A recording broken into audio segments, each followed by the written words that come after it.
So I'm going to read this Shetland Gent Integration Board Action Plan written by the Shetland Neurodiversity Project.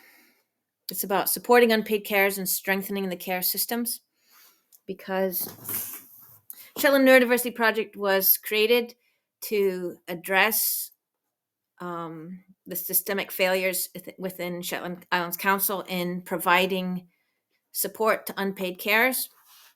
And the situation has been, and this comes from my 14 years of caring every waking hour for autism. Unpaid care, okay? The only way that you can get help is by shouting and shouting and shouting for help.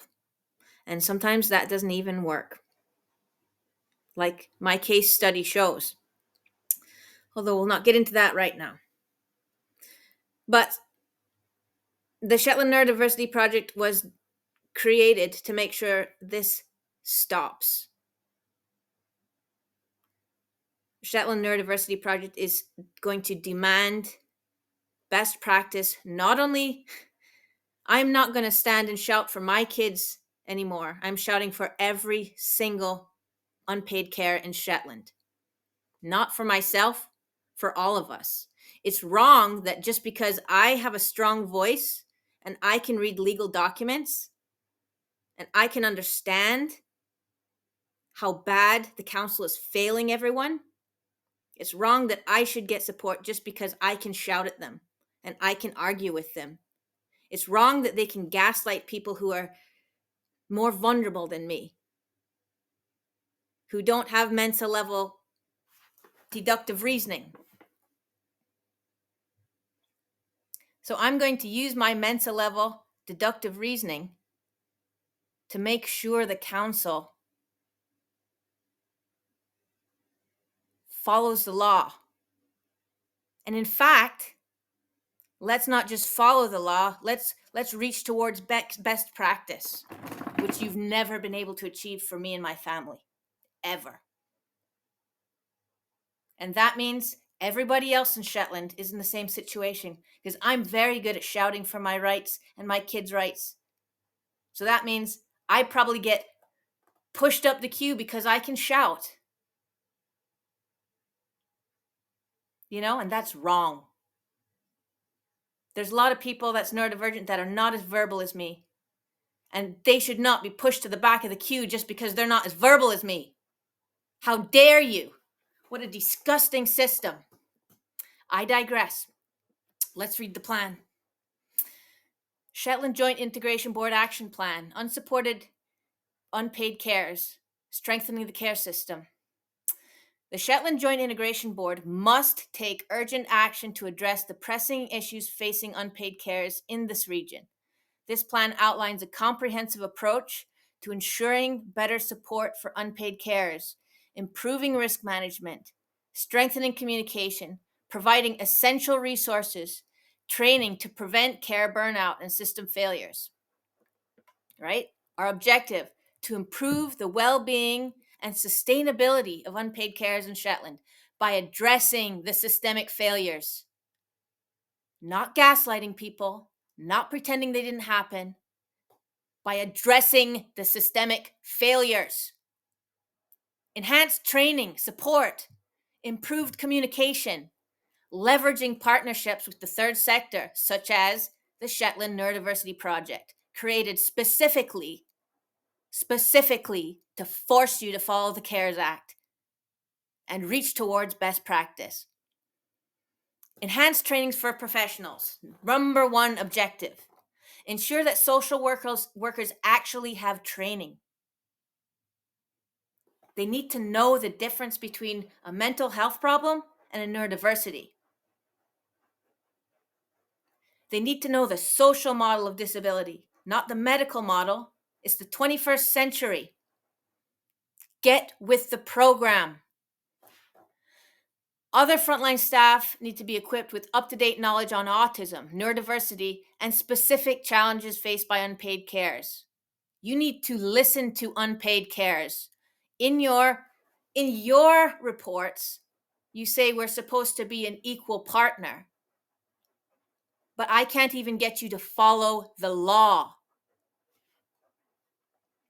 Actions. Number 1, develop a training program. Number 2, mandatory training modules. Number 3, annual refresher courses. Number 4, incorporate lived experience of carers. Engage unpaid carers as part of the training process because we are the experts. How dare you think you know more than us about our caring responsibilities? You need to be trained by us. You need to perceive the real life insights of what it's like to not be able to have a shower because you're too busy caring for days.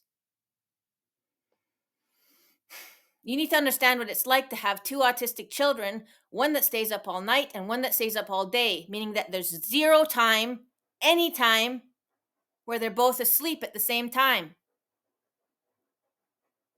I am not the only mother that goes through this in Shetland. I'm not the only mother. I'm not the only parent. I'm not the only carer who's been neglected by you and who could sue you for significant amounts of money. I wouldn't be surprised if every single unpaid care in Shetland has a legal case towards Shetland Islands Council.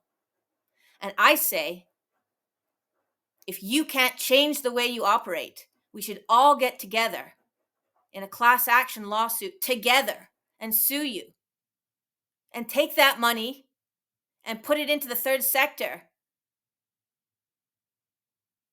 so people who actually understand how to deliver a service can use the money properly. Timeline. Within 6 months, you have to change. Outcomes. Improved understanding of care needs. Reduction in care burnout due to better informed support. If you do not have enough money to follow the CARES Act, you need to find the money. It's the law. It's not optional. And it's wrong.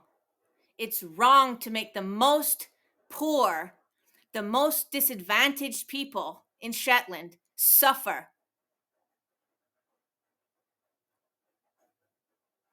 It's immoral, it's illegal, and it's disgusting.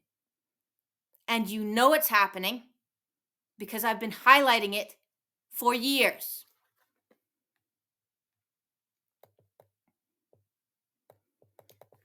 So, number 2, incorporate cares in planning.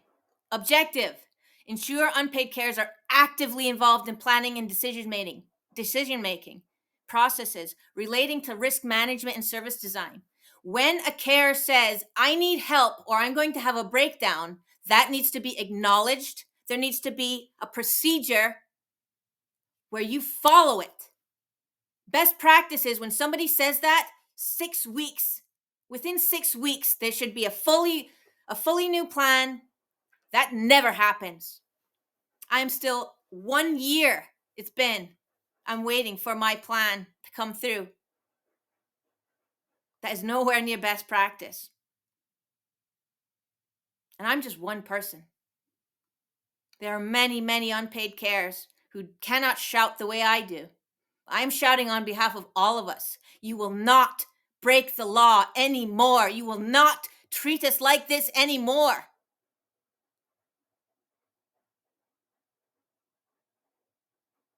You will change, or you will face legal repercussions. Number 3, increased funding for respite care. Ensure carers have regular and emergency respite care. If somebody phones up and says, I need help immediately, I need a break right now, there needs to be a mechanism for that to happen. And there isn't. I know because I've tried repeatedly. I'm talking from my lived experience and I have multiple failures I could talk about at length. But I'm going to save you that because you should already know about it, unless somebody hasn't been reporting them to you properly. Well, I'm breaking down the bureaucracy. Those of you who are responsible for the budget need to know how your decisions destroy lives. You have to follow the law. It's not optional. If you don't want to get a class action lawsuit from all of us cares who have you've hurt, damaged, traumatized, never mind the people we're trying to care for. How dare you? Either you're ignorant or you're gaslighting us. Now, which is it? Ensure cares receive regular and emergency care, as the CARE Act demands you. It's a law you must follow. It's not optional. Stop gaslighting carers. Conduct a resource review. Increase budget allocations for respite care immediately, or you will continue to break the law. You cannot break the law. It's not an option. The CARES Act is not an option. Develop a more flexible system that allows carers to book respite care when they need it, particularly in cases of emergencies and unexpected breakdowns. Partnership with the third sector. Timeline, 6 months. You have 6 months to fix this. You have to implement something new. You cannot continue to just break the law.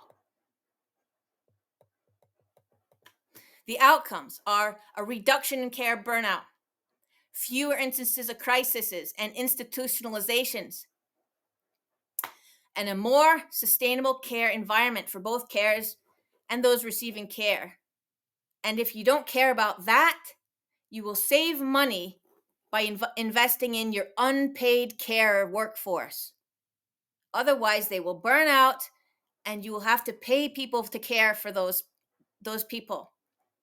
If you don't care about following the law or our well-being, at least think about the budget. You will save money if you do this properly. Every single unpaid care saves the council tens of thousands of pounds every year. So stop neglecting us. Stop neglecting your free workforce. Invest a little bit and you get a lot back. If you don't understand that, I'm disgusted with you. Number 4, strengthen communication channels. Improve communication between cares and social services to ensure concerns are addressed properly and effectively. That means no more gaslighting. Gaslighting is abusive, and it's a tactic that's been used on me repeatedly. Repeatedly, I'm asked to go into meetings so things can be said off the record. I need everything in writing because I cannot trust a word that comes out the mouth of anybody. I have to have it in writing because of my experience over a decade of being continually gaslit. Shetland Islands Council should not gaslight neurodivergent people or their carers. It's abusive behavior and it's wrong.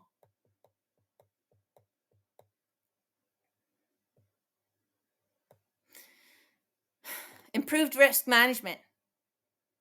Really important.